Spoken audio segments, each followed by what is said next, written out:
Now to Lebanon, the country I'm currently standing in. Israeli forces and Lebanon's Hezbollah group have stepped up their cross-border fire. Last Tuesday, Hezbollah launched its deepest attack on IDF military bases. It was accompanied by a cyber attack, a failure in the Iron Dome, and several missiles. Sirens took off in all of the northern territory. And on the other hand, Israeli forces say that their fire killed 2 Hezbollah militants. Now, world leaders are worried about this escalation. Would Lebanon fall into a full-scale war? Our next report tells you more.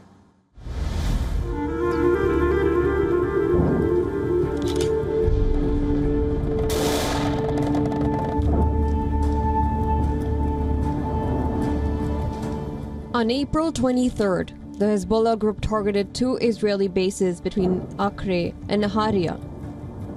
It was retaliating against an Israeli attack that killed one of its fighters.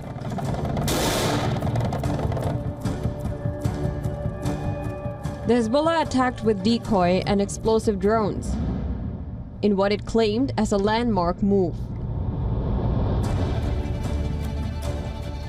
The attack set off sirens in the northern part of Israeli territory. The IDF, however, denied the claims. It said it shot down 3 incoming drones. In the latest escalation, the Hamas launched rockets at a northern Israeli military position in southern Lebanon. Last week, Israeli Defense Minister Yoav Gallant said IDF operations killed half of Hezbollah's commanders in southern Lebanon. Israeli forces claimed its fighter jets and artillery hit 40 targets linked to Hezbollah group. The operational results are highly impressive. Half of Hezbollah commanders in southern Lebanon were eliminated.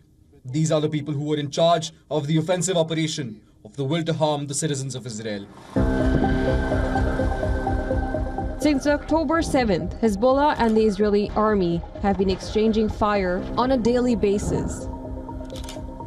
If you want to do anything with Hezbollah in Lebanon, there's gonna be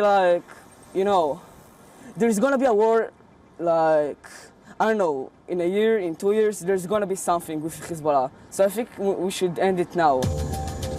Recent tensions prompted French Foreign Minister Stéphane Séjourne's visit to Beirut. Paris wants to maintain its momentum and halt attacks on both ends. Currently, France has 700 troops in southern Lebanon, which is a part of the United Nations peacekeeping force. Nous refusons le scénario du pire. We refuse the worst-case scenario in Lebanon, the war, which is already there even if not mentioned. It is the civilian population who is paying the price. No one has any interest in Israel and Hezbollah pursuing this escalation.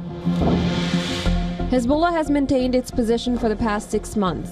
It says that the cross-border relation will continue unless there is a ceasefire in Gaza, in a show of support to Palestinians in war-torn enclave.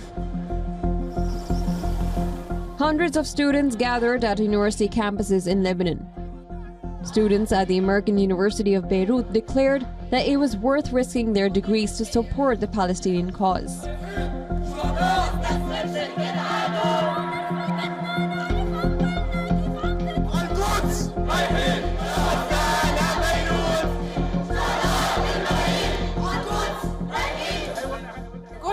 Inspired by the protests in US and in Columbia University in specific. And even though students are losing and risking their graduation.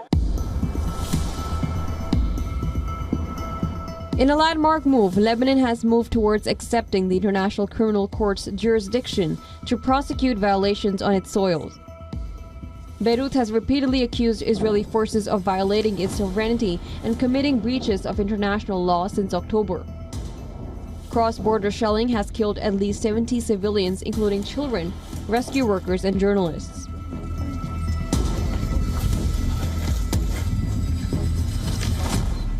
A Reuters investigation found that its correspondent, Issam Abdallah, was killed by an Israeli attack on October 13th. The UN has also warned that heavy shelling is impacting the health of Lebanese civilians. Over the past 5 decades, Lebanon has endured a 15-year civil war, the repercussions of the prolonged Syrian conflict and economic hardships. As yet another war rages in the region, the Lebanese people are bracing themselves, hoping that their country will not become a casualty once more.